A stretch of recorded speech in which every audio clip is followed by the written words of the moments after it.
എന്റെ ജീവിതം നശിപ്പിച്ച് ഒരിക്കലും കാണരുതെന്ന് ആഗ്രഹിച്ച ആളാണ് കൈതന്നിട്ട് പോയതെന്ന് അനുമോൾ.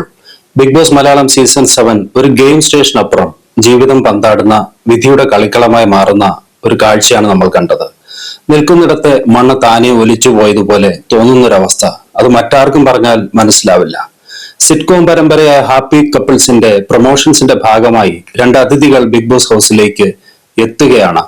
നടൻ ജീവൻ ഗോപാലും നായികയുമാണ് വന്നത്. ഹൗസിൽ അപ്രതീക്ഷിതമായി കണ്ടതിന്റെ ഞെട്ടലിലായിരുന്നു അനുമോൾ. വർഷങ്ങളോളം ബെസ്റ്റിയായി നടന്നയാളാണ് അയാൾ. പിന്നെ അവർ പ്രണയമാണെന്നും വിവാഹിതരാകാൻ പോകുന്നു എന്നുമൊക്കെ സോഷ്യൽ മീഡിയ ചർച്ച ചെയ്തതാണ്, ആഘോഷിച്ചതാണ്. പിന്നെ അവർ പിരിഞ്ഞത് അനുമോളെ വല്ലാതെ തകർത്തിരുന്നു. ഒരു വ്യക്തിയെ മുന്നിൽ കണ്ടാൽ ഒഴിവാക്കാൻ കഴിയാത്ത അത്രവിധം സ്പേസ് ഇല്ലാത്ത ഒരിടമാണല്ലോ ബിഗ് ബോസ് ഷോ. കഴിവതും അനുമോൾ കണ്ണിടയാതെ നോക്കാതെ ഒഴിഞ്ഞു മാറി നടന്നു. ഒടുവിൽ മാക്സിമം ശ്രമിച്ചിട്ട് ഒരിക്കൽ ഒന്ന് നോക്കിപ്പോവുകയാണ് ആ പഴയ കാമുകനെ. ഉടൻ തന്നെ അവൻ ഓടി വന്ന് അനുമോൾക്ക് കൈ കൊടുക്കുകയായിരുന്നു. തികച്ചും യാന്ത്രികവും ശപിക്കപ്പെട്ടതുമായ നിമിഷങ്ങൾ കടന്നുപോയതിന്റെ നെടുവീർപ്പിലാണ് അനുമോൾ.